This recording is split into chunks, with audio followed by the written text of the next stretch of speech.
बोलिए श्री प्राणनाथ प्यारी की जय। बोलिए महाराज की। धर्मप्रेमी सज्जन और यहाँ पधारी श्री सुंदर साथ जी का मैं अति प्रेम से अभिवादन करूंगा। ये पूर्ण ब्रह्म परमात्मा जो हमें आज ये मौका दिया गया है कि हम उस पारब्रह्म परमात्मा के ज्ञान को श्रवण कर सकें, उसको दिल में बसा सकें, ऐसा लाभ इस जीवन में मिलना अति कठिन है। क्योंकि महापुरुषों ने कहा है बिन सत्संग विवेक ना होई।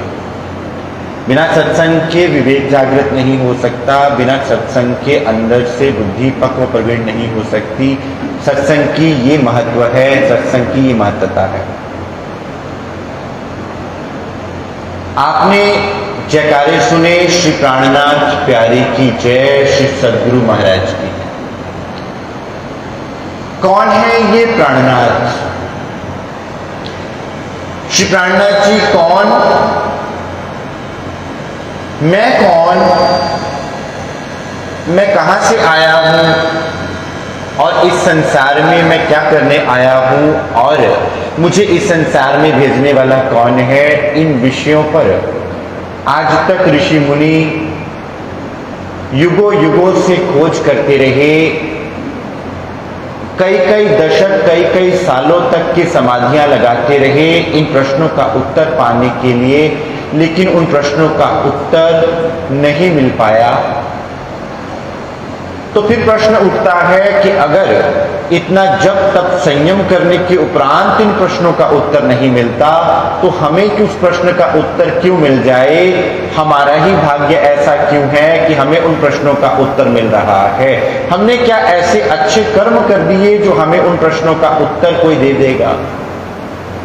इसलिए आज आपके चरणों में स्वयं परमात्मा की वाणी से ही उस प्रसंग को लेंगे। आज वर्षा ऋतु भी अपना जोर दिखा रही थी, जिस कारण से सत्संग कार्यक्रम में भी कुछ देरी हो गई। लेकिन कहते हैं ये मत कहो खुदा से मेरी मुश्किलें बड़ी हैं, तुम मुश्किलों से कह दो मेरा खुदा बहुत बड़ा है। कि जब किसी कार्य में जितनी कठिनाइयां आती हैं वो कार्य उतना ही फलदायी भी होता है। इसलिए आज हम उनके चरणों में बैठकर उनके स्वरूप की पहचान कि परमात्मा है कौन, हम कौन हैं, कहां से आए हैं, उस विषय में इस सत्संग कार्यक्रम में जानने का प्रयास करेंगे। साधो भाई चिन्हो सबद कोई चिन्हो, ऐसो उत्तम आकार तो को दीनो, जिन प्रगट प्रकाश जो कीनो। साथियों, हमें ये मनुष्य देह प्राप्त हुआ और हमें ये प्रतीत होता है कि शायद ये मनुष्य देह बड़ी सरलता से प्राप्त हो जाता है। और आज मनुष्य देह प्राप्त करने के उपरांत भी हमारे दिल में चाहत क्या बनी हुई है? धन मिल जाए, दौलत मिल जाए और संसार में ऊंची पदवी मिल जाए। लेकिन जिस कार्य के लिए मनुष्य देह मिला उस लक्ष्य को तो हम ध्यान में रखना ही नहीं चाहते और वो भूल बैठे हैं, जिस कारण से बार बार महापुरुषों के द्वारा ये चिताया जा रहा है। ये मनुष्य देह जिसके लिए समस्त देवी देवता तरसते रहे, और संत महापुरुष क्या कहते हैं अपनी वाणियों में? मानस धनम दुर्लभ है, मिलत न बारंबार, बार बार नहीं मिला करता। यहां एक प्रसंग आता है, एक राजा ने किसी भिखारी को एक बहुत महंगी शॉल गिफ्ट में दे दी। अब राजा है तो राजा के द्वारा भेंट की गई शॉल भी बहुत महंगी होगी और राजसी शॉल थी। लेकिन उस भिखारी को ये पता नहीं था कि राजा की उस शॉल की कीमत क्या है। उसने उस शॉल को ओढ़ना तो प्रारंभ कर दिया और उस शॉल के साथ अब वो क्या करता है, कभी नाक पोंछता है, कभी घर की गंदगी साफ करता है और कभी उसको मैले कुचैले स्थान पर प्रयोग करता है, क्योंकि वो ये जानता ही नहीं कि उस शॉल का मूल्य क्या है, राजा के द्वारा दी गई उस बहुमूल्य शॉल का मूल्य क्या है। अगर वो जानता तो उस शॉल को किस तरह से प्रयोग करना है वो ही जान जाता। यही बात की शिकायत किसी व्यक्ति ने कर दी राजा को कि हे राजा, तुमने ये जो शॉल उस भिखारी को उपहार में दी है उसका ऐसे ऐसे करके वो दुरुपयोग कर रहा है। उसने तो ये भी गरिमा नहीं बना के रखी कि वो शॉल कितनी प्रिय थी आपको और आपके लिए वो कितनी बहुमूल्य थी, लेकिन उस शॉल का उसने इस्तेमाल किया गंदगी साफ करने के लिए। अगर वो ओढ़ने के लिए भी प्रयोग कर लेता तब भी बात बनती, लेकिन उसने उस शॉल का प्रयोग किया केवल गंदगी को साफ करने के लिए। जब राजा को ये बात समझ में आई तो राजा ने उस व्यक्ति को बुलाया और कहा कि मैंने तो इतनी महंगी शॉल तुम्हें दी लेकिन तुमने उस शॉल का सदुपयोग भी ना किया। मैं तो चाहता था कि तुम उस शॉल को पहनकर कई उत्सवों में जाते, तुम अच्छे अच्छे वस्त्रों के साथ उसको धारण करते, लेकिन तुमने उस शॉल को अपनी नाक साफ करने के लिए और गंदगी साफ करने के लिए रख लिया। तो जानते हैं उस भिखारी ने क्या कहा, हे राजन, ये सारा संसार भी तो ऐसा ही कर रहा है। जैसे आपके द्वारा दी हुई बहुमूल्य शॉल को मैंने केवल एक गंदगी को साफ करने के लिए अगर प्रयोग कर लिया तो आपको ये बात बुरी लगी कि आपने मुझे जो बहुमूल्य शॉल दी थी उसका मैंने दुरुपयोग कर दिया। ठीक उसी तरह परमात्मा ने ये जो बहुमूल्य हीरा मनुष्य देह हमें दिया है, इसका भी हम सदुपयोग कहां कर रहे हैं, इसको भी हम कहां प्रयोग कर रहे हैं, संसार के विषय विकारों में उलझकर।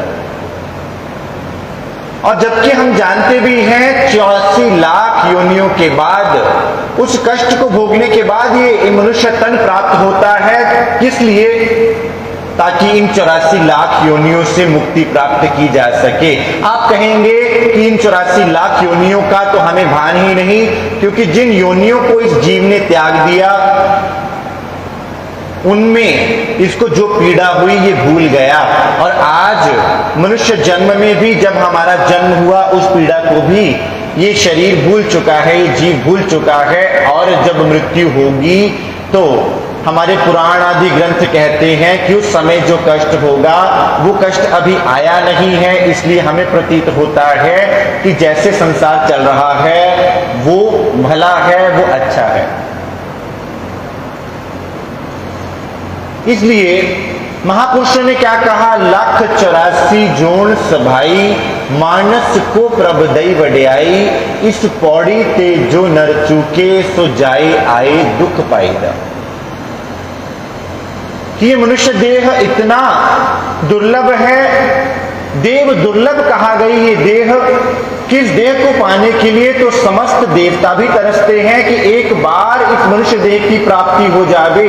क्या खास है इस देह में, क्योंकि इस देह के द्वारा वो मिल सकता है जो ऋषि मुनियों को नहीं मिला, जो युगों युगांतरों तक तपस्या करने के बाद महापुरुषों को नहीं मिला, इस देह के द्वारा वो मिल सकता है।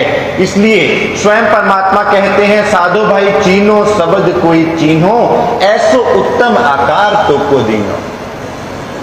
तुम देखो तो सही कि तुम्हें ये जो बहुमूल्य देह प्राप्त हुआ है, जिस देह का तुम नाश पीट रहे हो, किसमें, या तो नशों का सेवन करके अथवा संसार में उलझकर। एक मित्र मिले, उन्होंने कहा कि जो बीड़ी सिगरेट और गांजा पीना ये कौन सा नशा होता है, मदिरा पान कौन सा नशा होता है।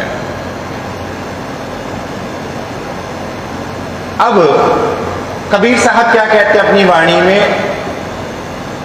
भांग तंबाकू धूतरा जो जो प्राणी खाए, जप तप व्रत नेम किए सबे रसातल जाए।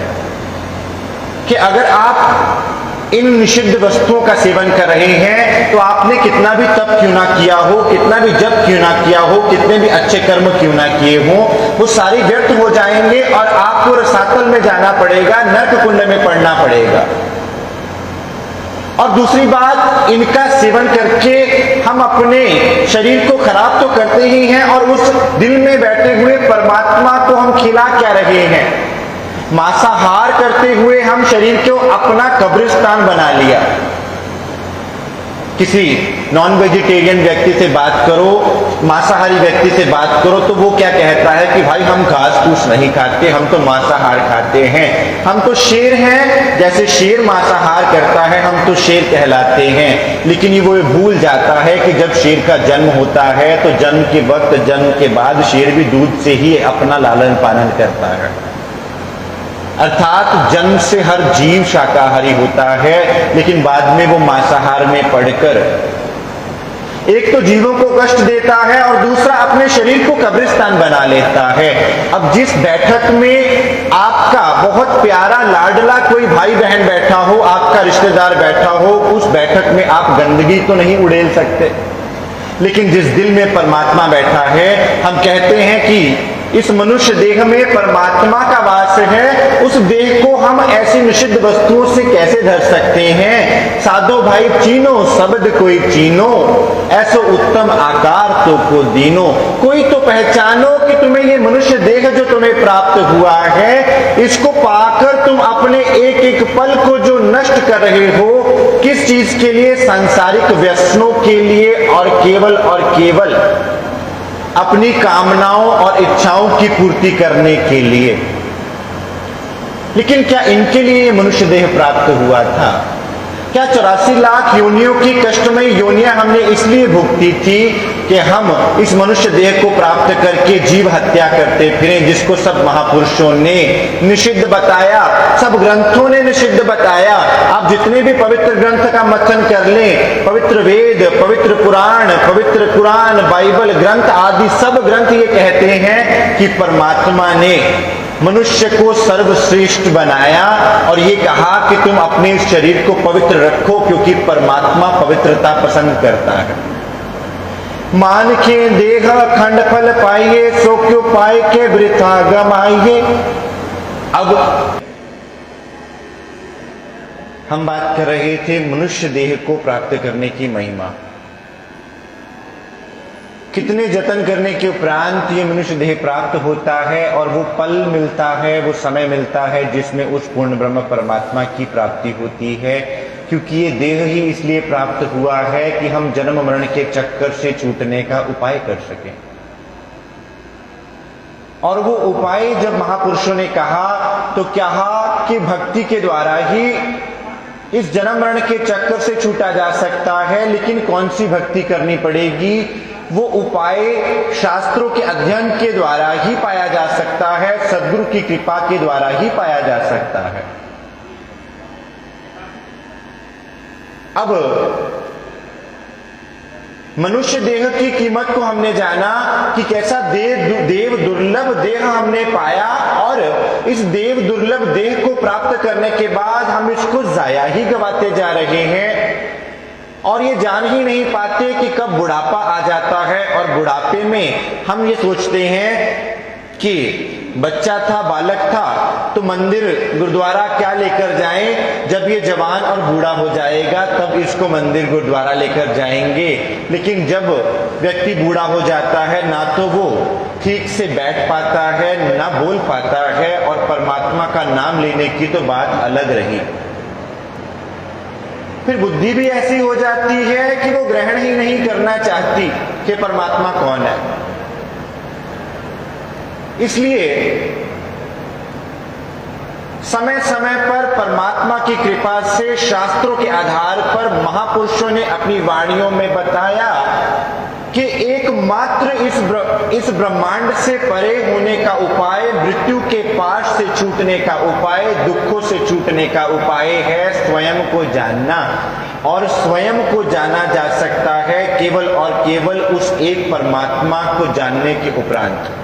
वेद कहता है एको ब्रह्म द्वितीय अनास्ति, परमात्मा एक है। अब कोई कहेगा कि भगवान शिव परमात्मा है, कोई कहेगा देवी दुर्गा जी परमात्मा है, कोई कहेगा भगवान शिव, भगवान विष्णु अथवा त्रिदेवा परमात्मा है। लेकिन जब हम उनके पवित्र ग्रंथों का अवलोकन करते हैं तब हम जान पाते हैं और ज्ञान प्राप्त करते हैं कि वे अपने ग्रंथों में कहते हैं कि परमात्मा तो कोई अन्य है। श्रीमद् देवी भागवत महापुराण, तीनों देवता श्री ब्रह्मा जी, श्री विष्णु जी, श्री महेश जी, देवी प्रकृति दुर्गा की शरण में जाते हैं और कहते हैं कि हे देवी, आप हमारी माता हैं और हम आपसे ही प्रकट होते हैं, हमारे पिता कौन है? तब देवी दुर्गा कहती हैं कि तुम्हारे पिता तुमसे अलग हैं, जिनको केवल तुम ध्यान मार्ग के द्वारा देख सकते हो, वो ऐसे दृश्यमान नहीं होते। लेकिन हाँ, तुम त्रिदेवा से परे भी और मुझसे परे भी एक वो शक्ति है जिसको जान लेने से जीव भव सागर से पार हो सकता है, अन्यथा नान्यः पंथा, उसके अलावा कोई उपाय नहीं है। यही बात गुरु साहिब गुरबाणी में भी कहते हैं, एको है भाई एको है, मेरा साहिब एको है। यही बात कबीर साहिब ने भी अपनी वाणी में कही, एक ऊपर जिस जन की आशा, तिसकी कटिए जम की फासा। कि जिसका विश्वास उस एक पर है, जिसने उस एक को जान लिया, पहचान लिया, केवल उसी को ही मुक्ति का मार्ग मिल सकता है, अन्यथा कोई उपाय ही नहीं है उस एक को जाने बिना। वेद कहता है ना द्वितीयो ना तृतीयो ना चतुर्थो मां पुच्यते, कि ना दो है, ना तीन है, ना चार है, वो एक है। और वो एक है कौन? जिसको समस्त पवित्र ग्रंथ, चाहे वेद शास्त्र हो, पुराण हो, बाइबल कहती है the supreme truth God is only one, परमात्मा एक है। ग्रंथ साहब कहते हैं नानक एको सिमरिए, एक का सिमरण करना पड़ेगा। कुरान कहता है कुल्हू अल्लाह अहद, सबका अल्लाह परमात्मा एक है। अर्थात पानी कह लीजिए, नीर कह लीजिए, वारी कह लीजिए, जल कह लीजिए, वाटर कह लीजिए, भाषाएं अलग अलग हैं, बात एक ही है, भाव एक ही है। पीने के लिए प्यास बुझेगी, जल की पीने से ही प्यास बुझेगी। तो साथियों, केवल फर्क क्या रहा? सब पवित्र ग्रंथ एक ही बात कह रहे हैं। पीछे स्टॉल भी लगा है आपकी सुविधा के लिए, आप वहां भी देख सकते हैं। सब ग्रंथों का सार एक है। क्या? वो एक पूर्ण ब्रह्म परमात्मा, जिसके विषय में श्रीमद् भगवद गीता में स्वयं भगवान कृष्ण कहते हैं अर्जुन को 15वां अध्याय 16वां और 17वां श्लोक कि हे अर्जुन, मैं अब वो गुज रहस्य तुम्हें बताने जा रहा हूं। अर्जुन के दिल में वो दर्द उपजा। आज तो भाई भाई को मारने से भी संकोच नहीं करता। जर जोरू जमीन के लिए झगड़े हो रहे हैं, एक दूसरे को मारने के लिए आतुर हैं हम। लेकिन अर्जुन कहते हैं कुरुक्षेत्र के मैदान में महाभारत के युद्ध के से पहले कि प्रभु, मेरे सामने जिनसे मैं युद्ध करने जा रहा हूं, मेरे ही भाई, मेरे ही चाचा, मेरे ही गुरुजन हैं, गुरु द्रोणाचार्य आदि। मैं इनका वध करके पाप का भागी नहीं बनना चाहता। मुझे युद्ध ही नहीं करना, मुझे राज्य चाहिए ही नहीं। तब भगवान कहते हैं हे अर्जुन, तुम एक क्षत्रिय हो और तुम्हें अपने धर्म का पालन करना होगा। और तुम ये सोचते हो कि तुम्हें पाप कर्म लगेगा, तो तुम स्वयं को जानो कि तुम ये शरीर नहीं हो, तुम एक आत्मा हो। और आत्मा का ना कभी जन्म होता है ना मरण होता है। आत्मा जन्म मरण के चक्र से बाहर है। और अगर तुम इस युद्ध के परिणाम से बचना चाहो तो उस एक पारब्रह्म की शरण में जाओ। तमेव शरणम गच्छ सर्व भावेन भारत, सब प्रकार से उस एक की शरण में जाओ। तब अर्जुन पूछते हैं प्रभु वो एक कौन है? तब 15वें अध्याय श्री गीता जी के 15वें अध्याय के 16वें और 17वें श्लोक में वर्णन करते हैं कि अर्जुन द्वाइवीमो पुरुषो लोके क्षर च अक्षर एव च क्षरः सर्वाणि भूतानि कुटस्थो अक्षरा उच्यते उत्तमः पुरुषः सत्वन्यः परमात्मा इति उदाहृते। सरलार्थ कि अर्जुन दो पुरुष हैं, इस ब्रह्मांड को बनाने वाले दो पुरुष हैं, एक क्षर और एक अक्षर। क्षर का अर्थ है मिट जाने वाला, विनाशशील जो स्वयं मिट जाता है, और अक्षर है अविनाशी। तो पूछते हैं प्रभु क्षर क्या है? ये सारा संसार जो मिट जाने वाला है ये क्षर है। और जब महाप्रलय होगी, शास्त्रों में साथियों श्रीमद् भागवतम में 4 प्रकार की प्रलय बताई है, नित्य प्रलय, नैमित्तिक प्रलय, प्राकृतिक प्रलय और महाप्रलय। नित्य प्रलय में जो रोज का जन्मना मरना होता है, नैमित्तिक प्रलय में स्वर्ग लोक तक लय हो जाता है। आज हम इच्छा करते हैं हमें स्वर्ग की प्राप्ति हो जाए, तो भगवान कृष्ण अर्जुन को कहते हैं अर्जुन जो अपने अच्छे कर्मों के द्वारा स्वर्ग की इच्छा करते हैं उनको भी स्वर्ग का सुख भोग लेने के बाद दोबारा जन्म लेना पड़ेगा। इसका अर्थ क्या हुआ? स्वर्ग की मुक्ति भी अखंड नहीं है, वहां से भी दोबारा आना पड़ेगा। तो मुक्ति तो वो है जहां से कभी लौट के ना आना पड़े, उसे ही तो अखंड मुक्ति कहा जाएगा। प्राकृतिक प्रलय में श्री ब्रह्मा जी विलीन हो जाते हैं, अपने स्वरूप में लय हो जाते हैं, और जब आत्यांतिक महाप्रलय होती है तब 3 गुण 5 तत्व प्रकृति के समेत लय हो जाते हैं साथियों। तब जीव का क्या होगा? तब हम कैसे भवसागर पार करेंगे? तब हमारी हालत क्या होगी?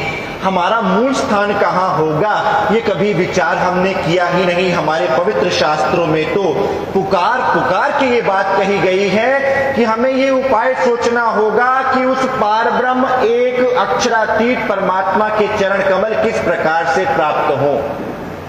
तो भगवान कहते हैं हे अर्जुन दो पुरुष हैं, एक क्षर पुरुष एक अक्षर पुरुष। इस अक्षर पुरुष के भी परे वो उत्तम पुरुष पारब्रह्म है जिसे परमात्मा की संज्ञा दी जा सकती है। उस उत्तम पुरुष परमात्मा को ध्याने से, उसके नाम स्मरण करने से जन्म मरण का चक्कर छूट सकता है, अन्यथा कोई उपाय नहीं। और आप कहें कि क्या ये बात केवल गीता में ही वर्णित है? श्री माहेश्वर तंत्र में भगवान शिव मां पार्वती को समाधि अवस्था में ज्ञान देते हैं, जो कि पैम्फलेट में भी आपने पढ़ा।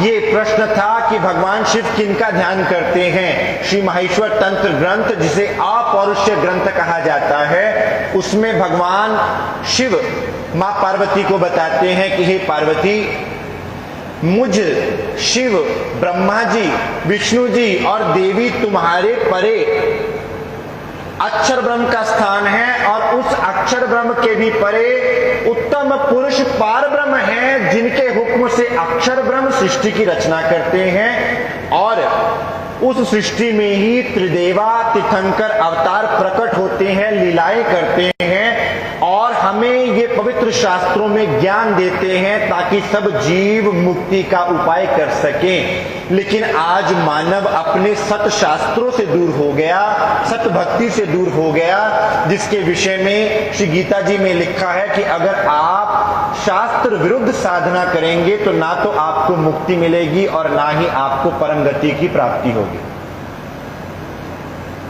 यही बात भगवान शिव कहते हैं, हे पार्वती, मैं ये ज्ञान समाधि अवस्था में तुम्हें जो देने जा रहा हूं ये अद्वितीय ज्ञान है, ये अमर कर देने वाला ज्ञान है। आज सारा संसार अमरनाथ की गुफा जाता है शिवलिंग के दर्शन करने के लिए, लेकिन वहां जो अमर कथा सुनाई गई थी वो अमरनाथ कौन, जिसकी कथा सुनने से कहा जाता है कि तोते का बच्चा पार हो गया, अमर हो गया।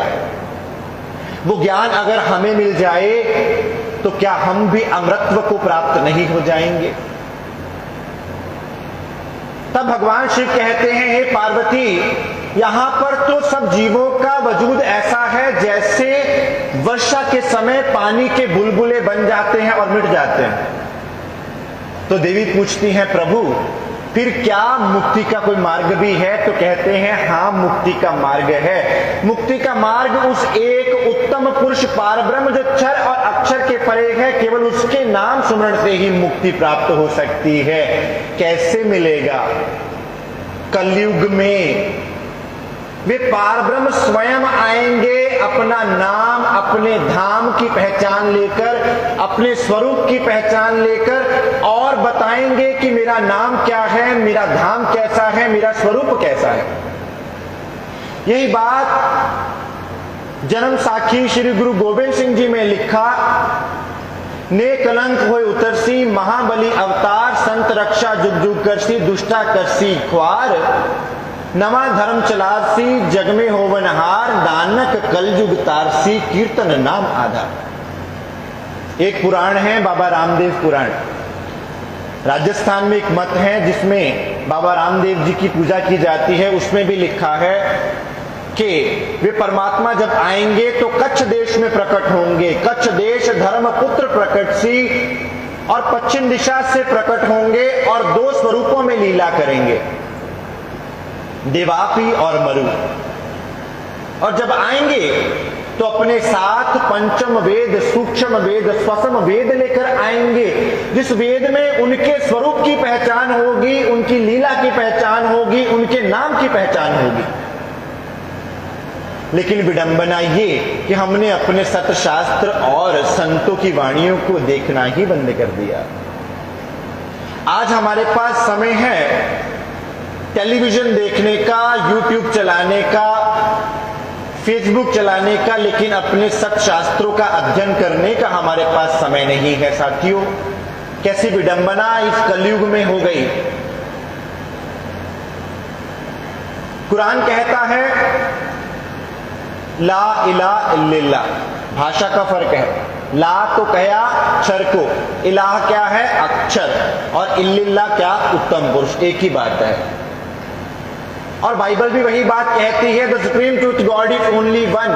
जब सारे शास्त्र, सारे पवित्र ग्रंथ एक ही की बात कर रहे हैं और ये पुकार के कह रहे हैं, भविष्यवाणियां हो चुकी साथियों कि वो परमात्मा कलयुग में आएगा। आप कहेंगे कि कलयुग में तो पाप बढ़ जाता है। तो साथियों, गीता कहती है, परित्राणाय साधुनाम विनाशाय च दुष्कृताम। भगवान कृष्ण कहते हैं, मैं आता हूं, दुष्टों का नाश करता हूं और संत जन की रक्षा करता हूं। तो फिर दुष्टों को कौन पार करेगा? तो परमात्मा ने कहा कि इस कलयुग में क्या कहते हैं संत, कलयुग केवल नाम आधारा, सुमर सुमर नर उतरे ही पारा। संतों की वाणियां, अब कलु आयो रे, एक नाम बोवहु बोवहु, कि धन धन है जिनको इस कलयुग में मनुष्य देह प्राप्त हुआ, धन धन है जिनको भारत भूमि प्राप्त हुई। आज हम भारतीय जाना चाहते हैं वेस्ट कंट्रीज में, क्यों? धन की लालसा में। लेकिन हमारी भारत में भी पारब्रह्म का आना इन ग्रंथों में, इन पवित्र ग्रंथों में लिखा हुआ था। मान के देह अखंड फल पाइये, सो क्यों पाए के वृथा गमाइये, ये तो अदखिन को अवसर, सो गमावत माज नींदर। ऐसा मनुष्य देह प्राप्त हो गया, उसके बाद वो ज्ञान प्राप्त हो गया, पता चल गया कि उस एक की प्राप्ति के बिना मुक्ति संभव नहीं है। वो उत्तम पुरुष अक्षरातीत ही हमें मुक्ति दे सकता है, जो जन्म मरण के चक्कर से छुड़ा सकता है। तो फिर गुरु साहब क्या कहते हैं, परम पुरुष का हूं मैं दासा, देखन आयो जगत तमाशा, जो नर हमको परमेश्वर उचरे, सो नर नरक कुंड में पड़े। सबदा कहे प्रगट प्रवान, सबदा सतगुर सोकरा में पहचान, सतगुर सोई जो अलख लखावे, अलख लखे बिन आग ना जावे। अब परमात्मा के आने की भविष्यवाणियां पुराणों में, श्री ब्रह्म वैवर्त पुराण में वर्णित है कि जब कलयुग के 5000 साल बीत जाएंगे, एक कथा आती है श्री ब्रह्म वैवर्त पुराण में कि देवी गंगा, माँ सरस्वती और देवी लक्ष्मी में आपस में एक श्राप की लीला होती है। तीनों देवियां आपस में एक दूसरे को श्राप दे देती हैं कि तुम्हारा जन्म संसार में हो। और देवी सरस्वती नदी रूप से यहां आ जाती हैं, देवी गंगा नदी रूप से यहां आ जाती हैं, और देवी लक्ष्मी पद्मावती नदी के रूप में कलयुग में आ जाती हैं। तो तीनों नदियां फिर भगवान विष्णु से अर्जी करती हैं कि हे प्रभु, क्या हम कभी वापस भी आ पाएंगी वैकुंठ? तब भगवान विष्णु कहते हैं कि जब कलयुग के 5000 साल बीतेंगे तब वे ब्रह्म मुनि प्रकट होंगे, जिनके स्पर्श मात्र से तुम सब नदियां अपने धाम, अपने लोक आ पाओगी। ऐसी घटना कलयुग में होगी। यही बात कबीर साहब ने अपनी वाणी में लिखी, जब बीतेगा 5505 तब शब्द होएगा साचा, तब घर घर होवे बोध विचारा, सतनाम निज ठौर उचारा।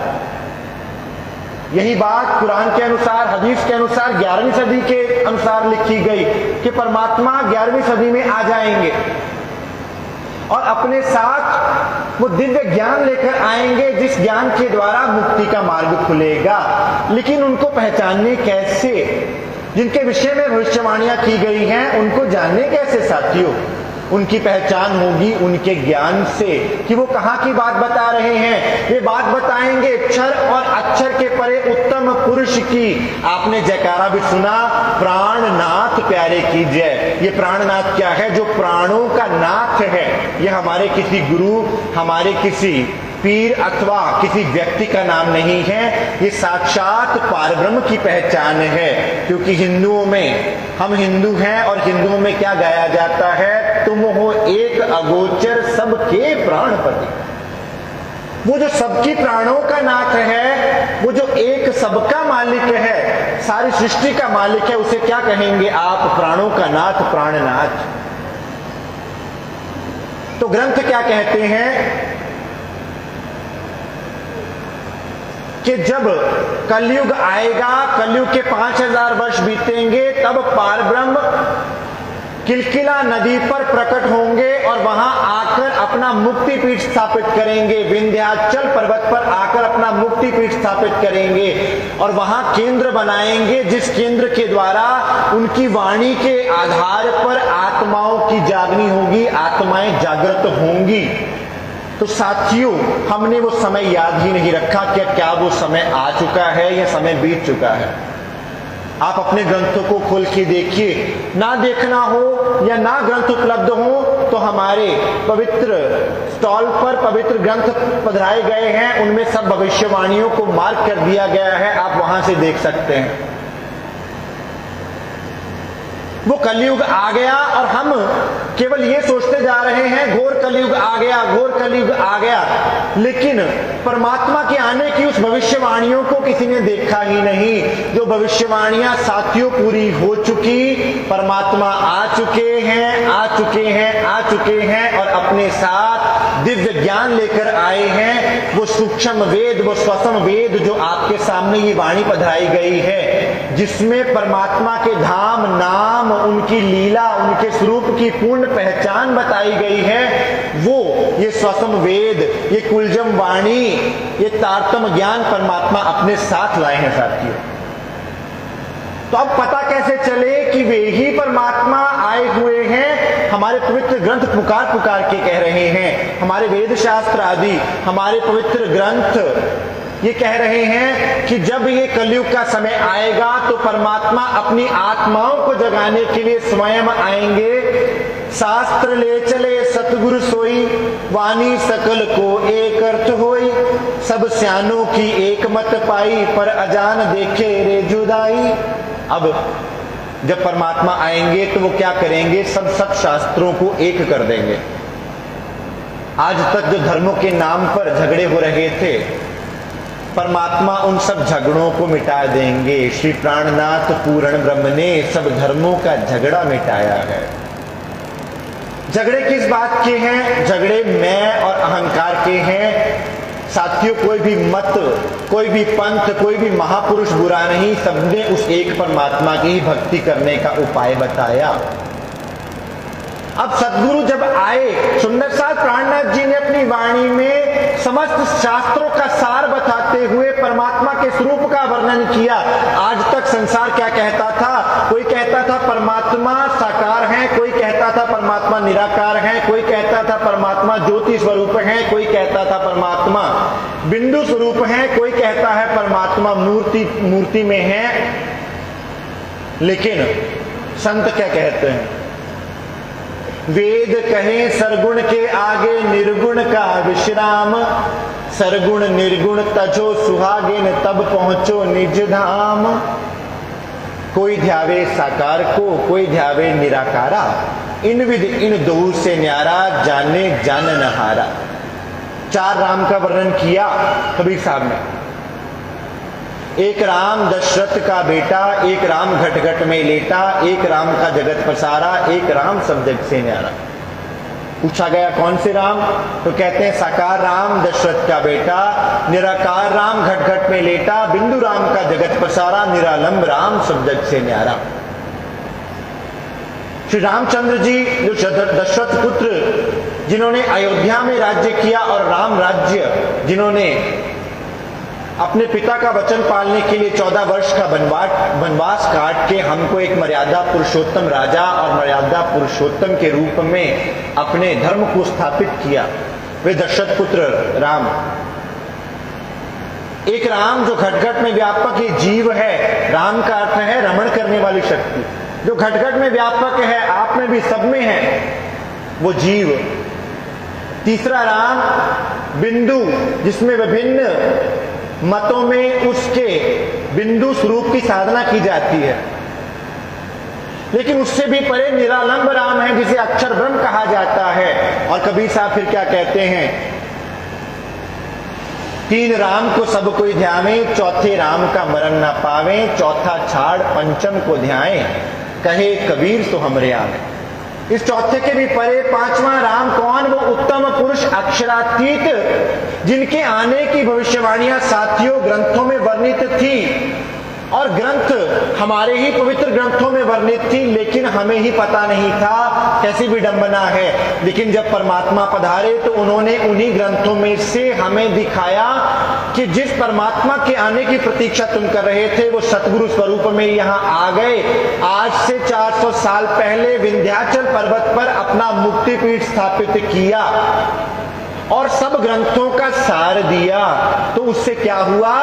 सो तिनका मिटे सतगुरु के संग, तब पार ब्रह्म प्रकाशे अखंड, सतगुरु जी के चरण पसाए, ये सब दो बड़ी मत समझाए। ये माया का आवरण जो हमारी बुद्धि को घेर के पकड़े हुए है, जो जन्म मरण का चक्र है, जो ये दुखों का आवरण है, क्या होगा? उनके ज्ञान से इस दुख का निवारण होगा, जन्म मरण का चक्र छूटेगा। और ये बिना परमात्मा की कृपा से उनके चरण कमलों को प्राप्त किए बिना, उनके उस निज नाम को प्राप्त किए बिना, आपने देखा सामने भी लिखा है, निज नाम सोई जाहिर हुआ, जाकी सब दुनी राह देखत, मुक्त देसी ब्रह्मांड को आए ब्रह्म आत्म सत। 3 तरह के नाम हैं, नाम, सतनाम और निज नाम। नाम क्या? जितने तीर्थंकर अवतार इस संसार में प्रकट हुए, उनके नामों का सिमरण करने से वैकुंठ आदि लोक की तो प्राप्ति हो सकती है, लेकिन मुक्ति नहीं मिल सकती। जिनमें सालोक्य, सामीप्य आदि 4 मुक्तियां प्राप्त हो सकती हैं, लेकिन अखंड मुक्ति नहीं साथियों। तो फिर अखंड मुक्ति का मार्ग क्या? इसके परे आता है सतनाम, जिसमें ओम सोहम ररंकार ज्योति निरंजन सतनाम आदि 5 शब्द की साधना दी जाती है। वो भी काल के अधीन है, 5 नाम काल के जानो। तो फिर क्या कह दिया कि कलयुग में वो निज नाम आएगा। कबीर साहब की वाणी में दर्ज है। साथियों, संत महापुरुषों ने अपनी वाणियों में पहले से लिख दिया, 3 गुणन की भक्ति में भूल पड़े हो संसार, कहे कबीर निज नाम बिन कैसे उतरे पार। तो वो निज नाम आना था, तभी तो संतों ने अपनी वाणियों में लिखा। तो वो निज नाम लेकर कौन आया? स्वयं परमात्मा पधारे। और इस कलयुग में धन धन है ये कलयुग, जिस कलयुग में वे परमात्मा श्री प्राणनाथ जी के स्वरूप में आ गए और अपने साथ वाणी लेकर आए, निज नाम लेकर आए, और उस निज नाम के सिमरन से माया का आवरण छूटता है और मुक्ति प्राप्त होती है, मुक्ति पद प्राप्त होता है। ए वाणी गर्जत माज संसार, खोजी खोज मिटावे अंधार, मूढ़ मती ना जाने विचार, महामत कहे पुकार पुकार। अब परमात्मा ने तो अपना ज्ञान रूपी भंडारा खोल दिया और सबके लिए पुकारा कि मैं तो पुकार पुकार के कह रहा हूं और सबको स्पष्ट बता रहा हूं शास्त्रों के प्रमाणों से कि जिसके इंतजार में सारा ब्रह्मांड युगों युगों से जिसका इंतजार कर रहा था, ऋषि मुनि तपस्याएं कर रहे थे, उस एक को पाने के लिए वो आ गए हैं और अपने साथ वो दिव्य वाणी लेकर आए हैं, जिनको ध्यानने के लिए जंगलों में नहीं जाना पड़ेगा, गुफाओं में नहीं जाना पड़ेगा, केवल उनके निज नाम का सुमरण करना पड़ेगा। कलयुग केवल नाम आधारा, सुमर सुमर नर उतरे ही पारा। ये वाणी गर्जत माज संसार, ये वाणी गरज रही है, पुकार पुकार के कह रही है, ऐ मानव अपने मनुष्य देह की महिमा को पहचान। क्यों तू इस मनुष्य देह को नष्ट कर रहा है, समय को नष्ट कर रहा है? तू उस एक पारब्रह्म की पहचान करके जन्म मरण के चक्र से मुक्त हो सकता है। खोजी खोज मिटावे अंधार, लेकिन वो तड़प भी तो होवे, वो अंदर प्यास भी तो होवे। आज प्यास धन और दौलत और प्रतिष्ठा की तो होगी, लेकिन प्यास उस परमात्मा के नाम की होवे तो रस मिले। तो साथियों वो रस परमात्मा लेकर आए और अपनी वाणी के द्वारा वो रस सहजे ही हम पर प्रवाहित कर दिया, और आज भाटापारा की इस धरा पर वो रस प्रवाहित हो रहा है। आज और कल 2 दिन ये रस प्रवाहित उनकी वाणी के छत्र छाया में सतगुरु महाराज जी की कृपा से, श्री प्राणनाथ जी की वाणी से होता रहेगा। मूढ़ मती ना जाने विचार, महामती कहे पुकार पुकार। कहते हैं कि मैं तुम्हें पुकार पुकार के कह रहा हूं, कोई तो मेरी बात को सुनो कि वो पूर्ण परम परमात्मा आए हुए हैं, उनका नाम आया हुआ है। उस नाम को प्राप्त करके जन्म मरण के चक्रों से मुक्ति को प्राप्त करना है, और मनुष्य जन्म के जो इस लक्ष्य को प्राप्त करना है, उस लक्ष्य की प्राप्ति के बाद ही ये क्लेश, ये दुख छूटेगा, अन्यथा कोई उपाय नहीं है साथियों। और फिर परमात्मा की वाणी में उस परमात्मा के धाम के विषय में भी पूर्ण जानकारी दी गई इस ग्रंथ में, इस पवित्र वाणी में, कि परमात्मा का धाम कैसा है, उनका स्वरूप कैसा है। आप प्रश्न पूछेंगे कि अगर साकार भी नहीं, निराकार भी नहीं, तो कैसा स्वरूप है परमात्मा का? तो साथियों, परमात्मा का स्वरूप कैसा है, वो लीला क्या करते हैं और उनका निजधाम कैसा है, ये होगा कल का विषय। आज के लिए इतना स्वीकार कीजिए।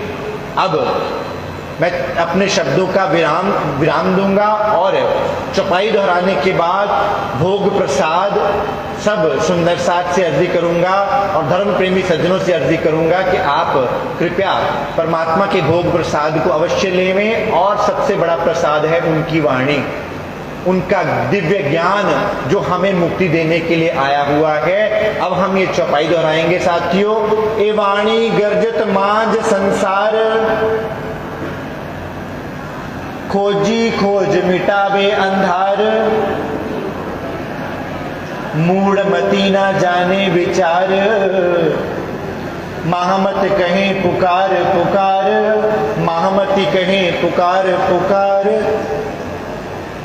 और एक घोषणा मैं ये भी करना चाहूंगा कि किसी के दिल में कोई प्रश्न हो, जिज्ञासा हो परमात्मा के विषय में, आत्मा के विषय में, तो अपने प्रश्न लिख के दे सकता है अथवा पूछ भी सकता है। उनके प्रश्नों का निराकरण करने का उपाय किया जाएगा, प्रयास किया जाएगा। और ये भी सूचना देना चाहूंगा कि परमात्मा के स्वरूप और धाम की लीला के विषय में कल भी इसी समय सत्संग रखा जाएगा 4 से 6। आज कुछ अनअवॉइडेबल, कुछ कारणों से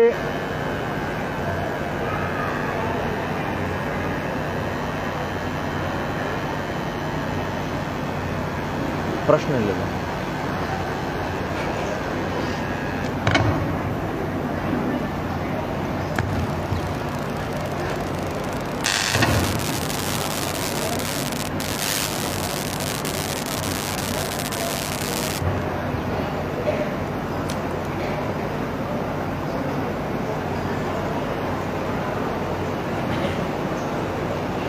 सबको कहिएगा प्रसाद लेके जाएं, प्रसाद लेके जाएं। सभी से प्रार्थना है प्रसाद लेके जाइएगा। और जिनके प्रश्न हो, पीछे स्टॉल भी लगा है, आप साहित्य पढ़ सकते हैं।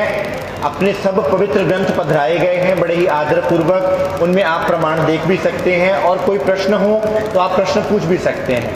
तो मैं सूचना दे रहा था कि कल भी आत्म जागृति सत्संग 4 से 6 बजे शाम को रहेगा।